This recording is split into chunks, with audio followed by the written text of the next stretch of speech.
Pengisian perangkat desa Bakalan Kecamatan Dukusti Kabupaten Pati yang dilaksanakan serentak tanggal 21 November 2020 oleh pemerintah Kabupaten Pati yang bekerjasama dengan Unisbank Semarang. Dan pengangkatan perangkat desa adalah wewenang kepala desa.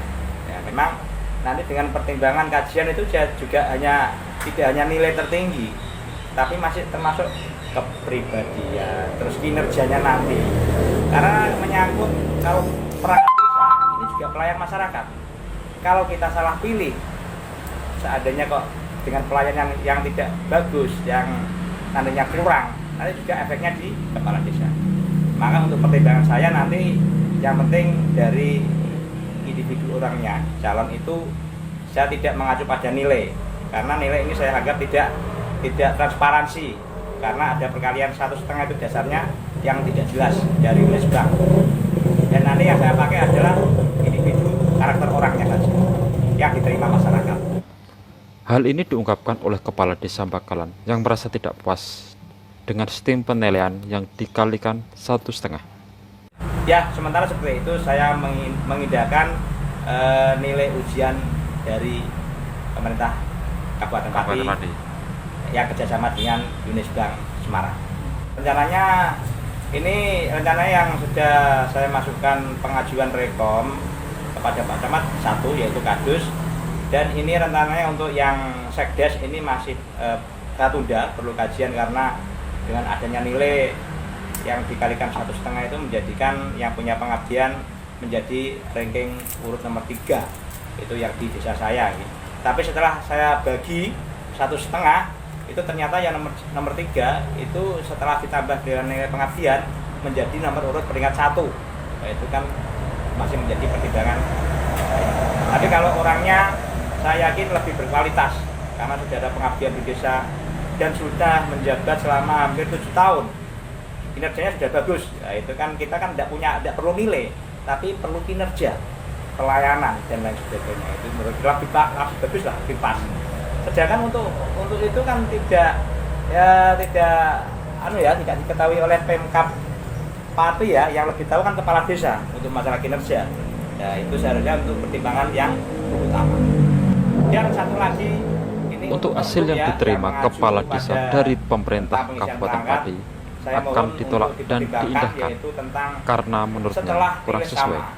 Itu seharusnya yang di Muryanto selaku Kepala Desa Bakalan menuturkan bahwa sesuai dengan regulasi yang ada, mengangkat dan memberhentikan perangkat desa adalah wewenang kepala desa. Nilai ujian. Jadi di balik yang tadinya B jadi A, yang A jadi B, itu ada di Pergub. Yang Kadus ada 3 peserta dan formasi Sekdes ada 4 peserta.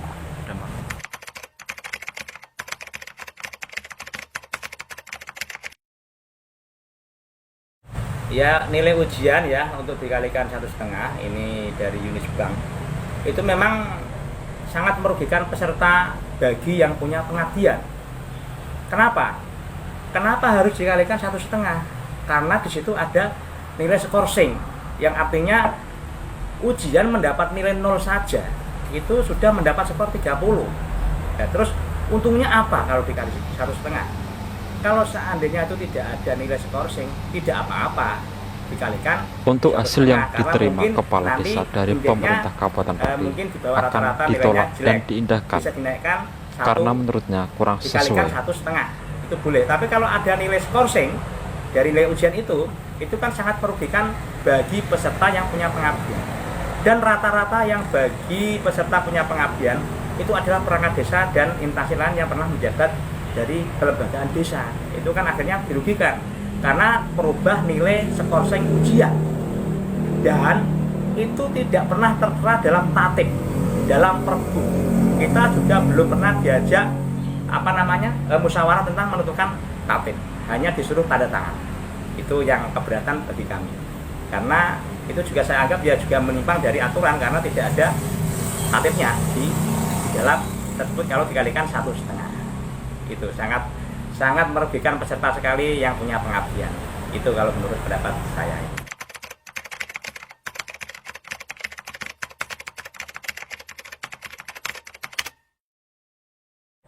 Harapan saya kita juga ingin merubah, kalau yang memang keberatan ya kita klarifikasi ulang dan merubah nilai yang dipakai adalah nilai murni saja, karena itu sudah ada skorsing dari nilai ujian dan di plus pengabdian. Nah, itu lebih transparansi. Reporter Screen News Suntoro melaporkan.